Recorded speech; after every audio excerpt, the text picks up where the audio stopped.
নমস্কার বন্ধুরা, আমি মৌমিতা। আহারে বাহারিতে আপনাদের সকলকে স্বাগত। আজ আমি বানাবো আলুর পরোটা। আলুর পরোটা বানানোর জন্য আমি প্রথমেই ভাজা মশলা তৈরি করে নেব। এর জন্য আমি নিচ্ছি শুকনো লঙ্কা। দুটো শুকনো লঙ্কা আগে নিয়ে নিচ্ছি। শুকনো লঙ্কাটাকে আগে একটু গরম করে নেব, কারণ এটা যদি ভালো রকম গরম না হয় তাহলে গুঁড়ো হবে না। দেখুন কেমন কালো হয়ে গেছে অনেকটা, তার মানে অনেকটাই ভাজা হয়ে গেছে। শুকনো লঙ্কা ভাজতে একটু বেশি সময় লাগে, তাই আগে ভেজে নিলাম। এরপর দিয়ে দিচ্ছি গোলমরিচ, আর দিয়ে দেব জিরে, সাদা জিরে দিয়ে দিচ্ছি। দেখে নিন পরিমাণটা। এই ৩টে মশলা আর একটু ভেজে নেব। শুকনো লঙ্কাটা তো আগেই কালো হয়ে গেছে, মানে অনেকটাই ভাজা হয়ে গেছে। এবারে বাকি দুটো মশলার সাথে আবারও লঙ্কাটা ভেজে নেব। এই ভাজা হয়ে গেলে মশলাটাকে গুঁড়ো করে নেব। মশলা ভেজে গুঁড়ো করা হয়ে গেছে। এখানে আমি ৩টে মিডিয়াম সাইজের আলুকে ৪ ফালি করে কেটে নিয়েছি। আলুটাকে ভালো করে ধুয়ে নিয়েছি। এবারে এই আলুটাকে আমি সেদ্ধ করে নেব। এই সময় আলুর মধ্যে আমি কোনো নুন ব্যবহার করছি না, এমনি জল দিয়েই সেদ্ধ করে নেব। এরপর দিয়ে দিচ্ছি ১ মগ জল। আলুটা আবার সেদ্ধ হোক।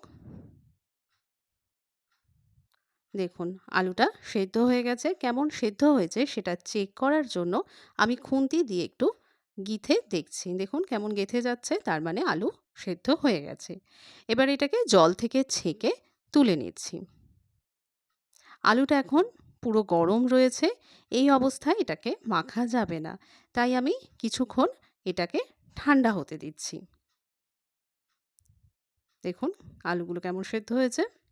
একটু ঠান্ডা হোক। আলুটা ঠান্ডা হয়ে গেছে। এবারে আমি একটা গ্লাসের পেছন দিক দিয়ে আলুগুলোকে মেখে নিচ্ছি। আপনাদের কাছে যদি স্ম্যাশার থেকে থাকে সেটা দিয়েও করতে পারেন, বাটি দিয়েও করতে পারেন, যেটা খুশি। দেখুন কেমন সহজেই হয়ে গেল গ্লাসের পেছন দিক দিয়ে। এবারে এর মধ্যে আমি বাকি মশলাগুলো অ্যাড করে নিচ্ছি। প্রথমেই দিয়ে দিচ্ছি তৈরি করা ভাজা মশলা। এরপর দিয়ে দিচ্ছি নুন। আমি এখানে বিট নুন ব্যবহার করছি, যাতে টেস্টটা একটু ভালো হয়। ১ চামচ নুন আমি ব্যবহার করলাম। আলুটাকে ভালো করে মেখে নিচ্ছি মশলার সাথে। আলু মাখা হয়ে গেছে। দেখুন কেমন পুর হয়েছে। এবারে আমি ময়দাটা মেখে নিচ্ছি। এখানে আমি ২৫০ গ্রাম ময়দা নিয়ে নিচ্ছি। এখানে দিয়ে দিলাম একটু নুন। নুনটা পরিমাণ মতোই দেবেন। আর দিয়ে দিচ্ছি সামান্য পরিমাণ চিনি। নুন আর চিনিটাকে আগে ময়দার সাথে মিশিয়ে নিচ্ছি। এরপর দিয়ে দিচ্ছি সাদা তেল ময়মের জন্য। খুব বেশি ব্যবহার করছি না, অল্প পরিমাণই ব্যবহার করছি। তেলটাকেও ময়দার সাথে ভালো করে মিশিয়ে নিচ্ছি।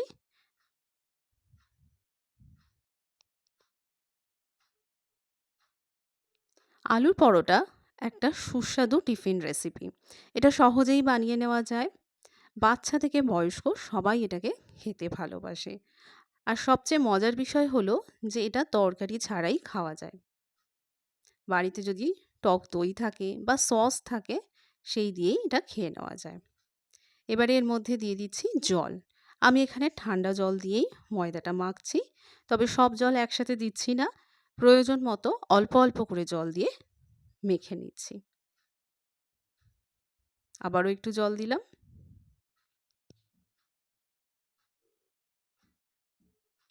দেখুন কেমন ময়দা মাখা হয়ে গেছে, একটা সুন্দর ডো তৈরি হয়ে গেছে।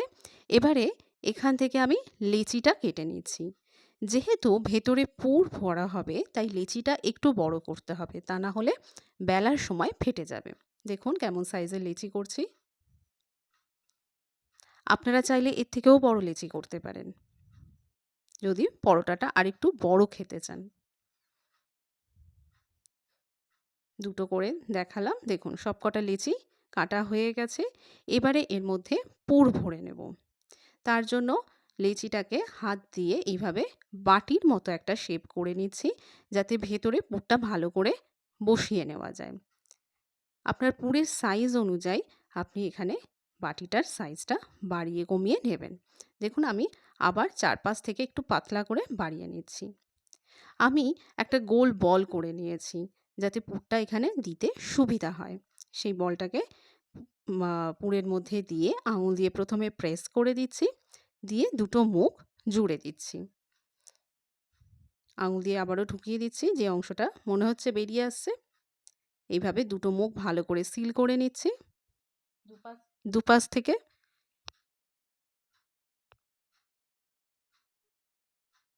এবার সবকটা মুখ এক জায়গায় করে এনে একটা গোল শেপ দিয়ে দিচ্ছি। দেখুন মুখটা একটু জুড়ে দিচ্ছি ভালো করে। ব্যাস, পুর ভরা হয়ে গেছে। এবারে ভালো করে হাতের মধ্যে গোল করে নিচ্ছি। এবারে আস্তে আস্তে হাত দিয়ে প্রেস করে নিচ্ছি যাতে পুরটা সব দিকে সমানভাবে বসে যায়। তৈরি। এইভাবে বাকিগুলোকেও পুর ভরে নেব। সবকটাই পুর ভরা হয়ে গেছে। এবারে আমি বেলবো। প্রথমে হাত দিয়ে একটু প্রেস করে নিচ্ছি, এতে বেলতে সুবিধা হয়, ফেটে যায় না।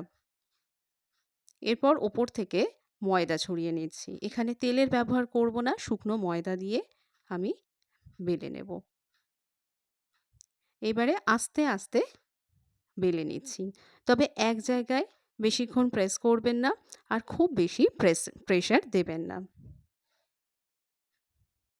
আস্তে আস্তে বেলে নিচ্ছি।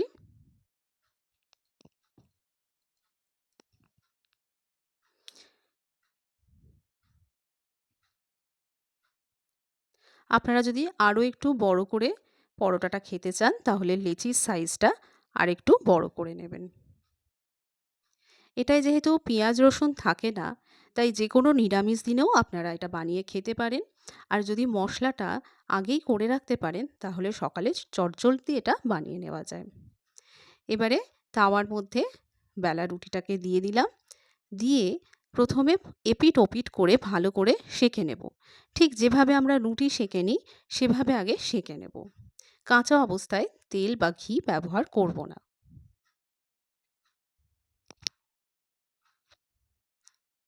3 থেকে 4 বার এইভাবে এপিট ওপিট করে সেঁকে নেব। যখন সেঁকা ভালোভাবে হয়ে যাবে তখনই তেল ব্যবহার করব।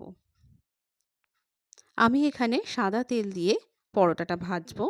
আপনারা চাইলে ঘিও ব্যবহার করতে পারেন। খুন্তি দিয়ে আস্তে আস্তে চেপে দিচ্ছে যাতে চারদিকটা ভালোভাবে সেঁকে যায়। দেখুন কেমন সেঁকা হয়ে গেছে। এবারে আমি চারপাশ থেকে তেল ছড়িয়ে দিচ্ছি।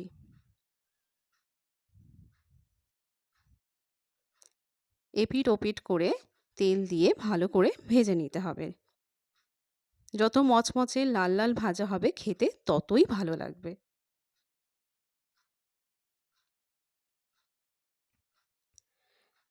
3 থেকে 4 মিনিট এটা ভাজতে সময় লাগবে। তেলটা একেবারে ব্যবহার করছি না, আস্তে আস্তে করে 2 বার 3 বারে তেল ব্যবহার করছি।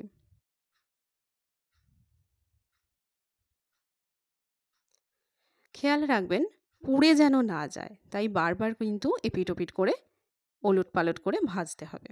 দেখুন কেমন ভাজা হয়েছে, দেখেই এখন জিভে জল চলে আসছে। এবারে এটা ভাজা হয়ে গেছে, আমি একটা প্লেটের মধ্যে তুলে নিচ্ছি। সুন্দর করে ভাজা হয়ে গেছে। এভাবে বাকিগুলোও ভেজে নিয়েছি। তাহলে আজকের মতো এটুকুই।